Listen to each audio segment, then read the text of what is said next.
Okay, it's recording now, Gary. You have to hit the play button. That's correct. Good. Right? And so we see the You're set? levels. You want to make sure the levels are okay? All right. But don't make it too complicated here. It's going to be easy. This is going to be easy for you. That's what you have to say here. We're just I'm sitting here. Yes. we're just volunteers too, so it's Pardon me? we're both volunteering too. So Oh, yeah? Yes. Oh, Okay. Hans, yeah. my pleasure to meet you again. Yeah. Pleasure to Thank meet you. Honor to have you here. Nice to be here. We're going to be doing all of the World War II pilots this year and then putting them all on a video together. Mm-hmm. And I think I'm going to ask the same questions to each of them. Okay. So we'll have the same, type of answers, we hope, and get a different perspective. So tell me how old you were when you started flying. When I started flying, I was 14 years old in sailgliding. And I make the A, B und C in sailgliding. Yeah, and then when I was 17, before I get 18, I don't want to be drafted in the army. Then they put me then where they want to. So I volunteer for flying, for pilot. And then I could choose where I want to go. And I want to fly a fighter pilot. And I get it. And that was about, the training started about, that was in 1944, about in May, June, something like that. Yeah. What did you like about flying? And you didn't become a blacksmith, or you didn't work on cars. Hey, I learned that too, Yeah, blacksmith. you did? Oh, yeah. Growing up, you learned that. I was in the printership in a fabrication shop. We have everything there. Blacksmith, lathe machine, milling machine, welding, everything there. Did you live close to an airport or the planes? No. Okay. All right. Let's see. Tell me when you flew tell me what types of planes you started flying. I started flying the motor plane. That was a Typhoon, Messerschmitt 108, the Typhoon. And it was a trainer. So, and that took about, I think, how it was, 1 month, something like that. And then we switched to the Messerschmitt 109, was a converted in two-seat, So they took the tank out, the gas tank, and put the second seat in there. And that took us again 1 month, something like that. And then we was finished to fly on the combat mission. So you had about 1 month of training. Yeah, 2 months. About 2 months. And then started your combat mission. Yeah, we could fly already, we had sailgliding to sea, so only what they have to do, put some motor on it. So. Right. What kind of combat missions did you fly? Were they protecting trains? Were they defensive? Mostly it was I was just on the Eastern Front only. Mostly it was infantry. What can I say? Support the infantry, So we get the message when the Russian moved in, then they called in, we need some help here, yeah. So and that was most of them. And when the Russian attacked, then mostly with airplanes too. Then we was there too. And you flew the 109. Yeah. How was that for comfort? How was it to fly? Was it cold or was it hot? I mean, if the weather outside is cold, if weather outside hot, is hot inside too. Like you don't have no heating system in there, So in the winter time, but what you have nice sheepskin flying suit, that keeps you pretty good warm. Yeah.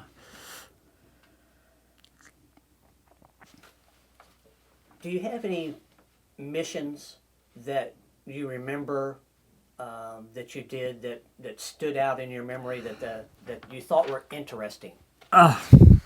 Not.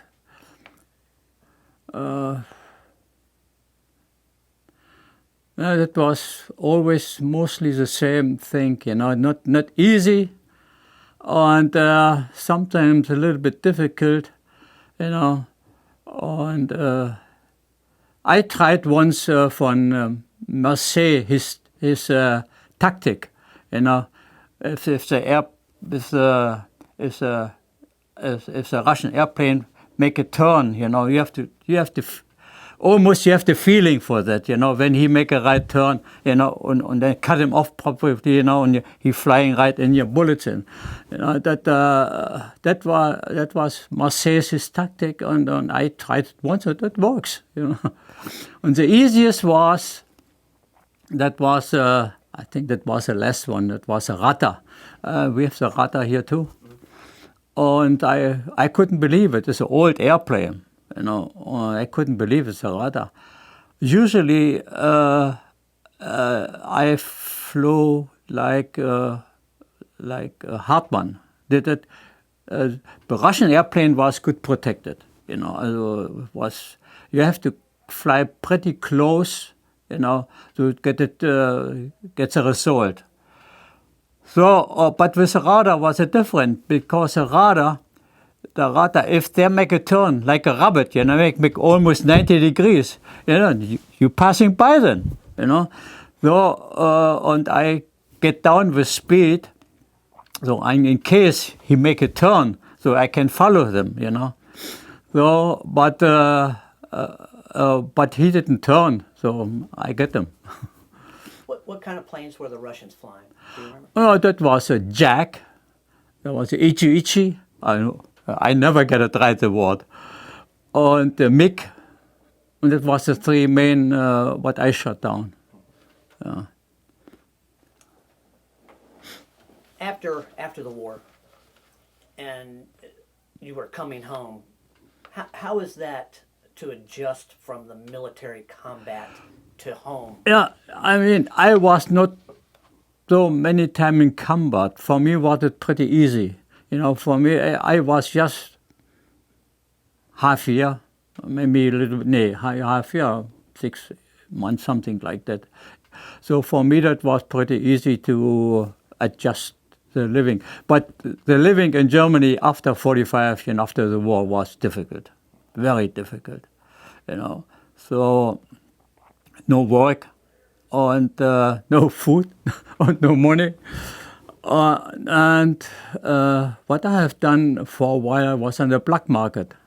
So I was driving to Hamburg and bought some fish, smoked fish, and driving down nach South Germany to Munich, Stuttgart, and sold it there. And mostly I dealing with American. Cigarette, and other stuff, something like that. That was a good market for that. Ansonsten, that was the time until 1948, and then after that it get better. Then, What did you do after the war? I know you just told me you did some black market things, and then did you have a business? Did you start another business? No. What did you?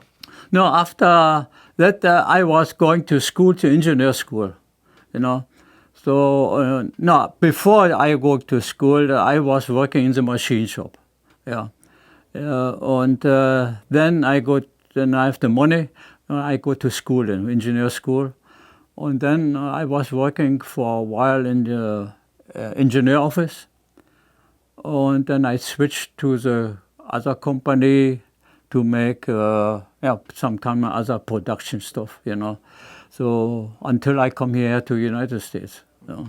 When did you come to the United States? That's from 1965. What brought you here? Oh, A job or? the airplane. Yes, of course. Of course. No, not of course. Many with a ship was coming with a ship in, Yes.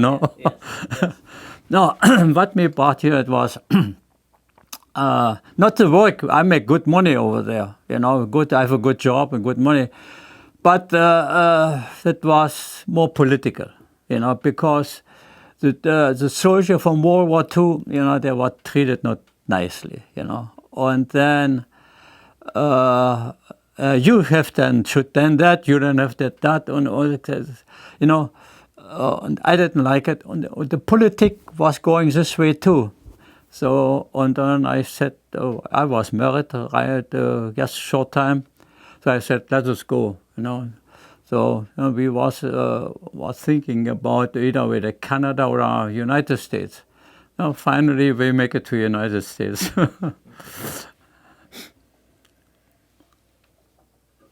Your favorite plane to fly, was it the 109? That was a 109, It yeah. was. Yeah. And did you see or were you around any of the early jets that No, never. never saw them? No, never saw them. Different section. The first jet I saw it was after the war. That was the first jet later on. Also, here in the United States, I was flying the Cessna. So soon I was coming here, I was flying I make the pilot examining here, and then fly right away the Cessna, So that was a good feeling again. Did you keep your interest in flying over here or through the 60s, 70s, 80s? Oh yeah, I was flying until 2 years ago, and I don't think so. I don't fly anymore. I don't know. I mean, if a chance, yeah, I would do it. But other way, I have to rent always a plane. I didn't own that. I have to rent. So this is difficult. You have to go to the doctor, and the insurance and that and that, And if you don't fly not for a couple of months, you make a new with an instructor, you have to go new again. All this kind of stuff, I said, I don't need it anymore. Okay, this is our last question. During your time you were flying the 109, did you have any humorous moments? Did you have a funny story that you looked down and saw something funny, or in your training? I tell you, on the Russian front, there was nothing funny at all. On the Russian front, you have it maybe on the Western, yeah. But on the Russian front, no, I couldn't say anything about funny, How about in your barracks mates, when you're on the ground with your in the barracks, Yeah. where you slept with your comrades Yeah, or anything? yeah. Anything there that? No, but there's one story to tell. There was one fighter pilot, and he was an ace already. He flew the Messerschmitt too. Now, with the Messerschmitt, there's some kind of handicap. If you start it, you have to make a right speed. It could happen that you break out the Messerschmitt, but you have to know the point when you have to know it. So there was one guy, who was one ace, and he have a couple of hundred shutdowns already. So and he have so many.